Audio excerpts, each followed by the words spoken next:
ముందుగా ఒక 4 ఎర్రగడ్డలు సన్నగా కోసుకుందాము. ఆ తర్వాత ఒక 4 టమాటాలు సన్నగా ఈ విధంగా కోసుకుందాము. Hello guys, welcome to Nizamuddin vlogs. ఈరోజు ఒక 2 కేజీలు బిర్యానీ సింపుల్గా ఎలా చేసుకోవాలో చూపిస్తాను. ముందుగా గ్యాస్ వెలిగించుకొని ఒక ప్యాన్ పెట్టుకుందాము. దాంట్లో మనకు కావాల్సినంత తగినంత నూనె వేసుకోవాలి. ముందుగా బిర్యానీ ఆకు, పట్టా, లవంగాలు వేసుకొని బాగా వేయించుకోవాలండి. ఆ తర్వాత ఒక 4 పచ్చిమిర్చీలు, ముందుగా కట్ చేసుకున్న ఆనియన్స్ వేసుకొని బాగా వేయించుకోవాలి. ఈ విధంగా ఎర్రగడ్డలు బాగా ఎర్రగా అయిన తర్వాత ముందుగా మనము కొత్తిమీర, పుదీనా వేసుకొని బాగా వేయించుకుందాము. ఇప్పుడు కొత్తిమీర వేయడంతో బిర్యానీకి మంచి ఫ్లేవర్ వస్తుంది. ఈ విధంగా ఆనియన్స్ ఎర్రగా అయిన తర్వాత ముందుగా ప్రిపేర్ చేసుకున్న అల్లం వెల్లుల్లి పేస్ట్ వేసుకోవాలండి, 2 స్పూన్లు. సో ఈ విధంగా తయారవుతుందండి మసాలా మనకి. ఆ తర్వాత ముందుగా కట్ చేసుకున్న ఆనియన్స్ అంతా దాంట్లో వేసుకొని బాగా కలుపుకోవాలి. ఈ విధంగా కలుపుకున్న వెంటనే ఒక మూత పెట్టుకుందామండి, ఒక 5 నిమిషాలు. ఈ విధంగా మూత పెట్టుకోవడంతో ఆ టమాటాలో ఉన్న రసం అంతా దిగి మనకు మసాలా ఒక మంచిగా తయారవుతుందండి. బిర్యానీకి ఒక మంచి ఫ్లేవర్ కూడా వస్తుంది. సో ఇప్పుడైతే మనకి మసాలా రెడీ అయిపోయింది. ఆ తర్వాత ముందుగా కలుపుకున్న చికెన్ని కూడా ఎత్తి ఆ మసాలాలో వేసేసుకుందామండి. వేసుకున్న చికెన్ని బాగా మసాలాతో పట్టించి ఈ విధంగా బాగా కలుపుకొని ఒక మూత పెట్టుకుందాము, ఒక 5 నిమిషాలు. ఈ విధంగా మనం మూత పెట్టడంతో చికెన్లో ఉన్న నీరంతా బాగా దిగి మసాలా బాగా పడుతుందండి చికెన్కి. చూడండి, ఈ విధంగా నీరు వచ్చాక అందులో చికెన్ 65 మసాలా ఒక 2 ప్యాకెట్లు వేసుకోవాలి.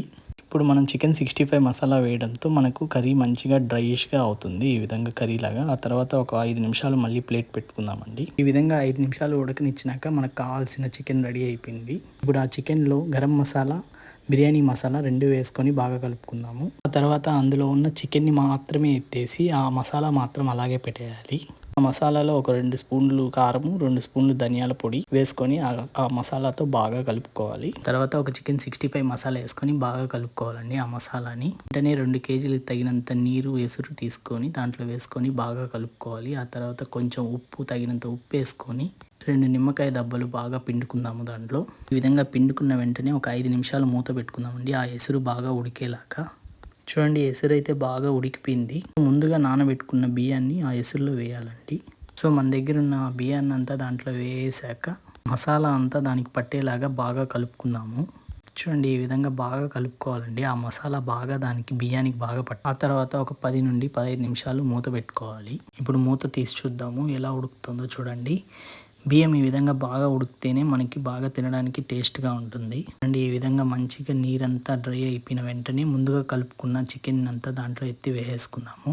గార్నిష్ కోసము ముందుగా మనము కొంచెం కొత్తిమీర అంతా బాగా వేసుకొని అన్నాన్ని బాగా కలుపుకుందామండి. చికెన్ అంతా బాగా కింద దాకా వెళ్ళేదాకా చూసుకోవాలి. ఆ తర్వాత చూడండి, బిర్యానీ అయితే మనకి ఆల్మోస్ట్ రెడీ అయిపోయింది. బిర్యానీ చేయడానికి కారణం ఏంటంటే ఒక 3 months బ్యాక్ మా మమ్మీకి హెల్త్ బాగాలేదండి. సో అందుకని ఆమె చేతుల మీదుగానే ఒక 10 మందికి అన్నం పెడతామని చెప్పి తయారు చేసాము. సో మా మమ్మీ అయితే అన్నీ ప్రిపేర్ చేసింది, అన్ని పొట్లాలు. సో ఇవే అండి మనం డిస్ట్రిబ్యూట్ చేసే పొట్లాలు.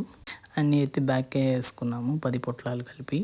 స్టార్ట్ అయిపోయామండి ఇవ్వడానికి. ఇంకా నేనైతే నాకు ఎవరైతే కనిపిస్తారో వాళ్ళందరికీ అన్నం ఇచ్చుకుంటూ వచ్చేసానండి, మా అమ్మ పేరు చెప్పి. ఇంకా నేనైతే ఆల్మోస్ట్ అందరికీ ఇచ్చేసానండి, 10 పొట్లాలు పంచిపెట్టేశాను.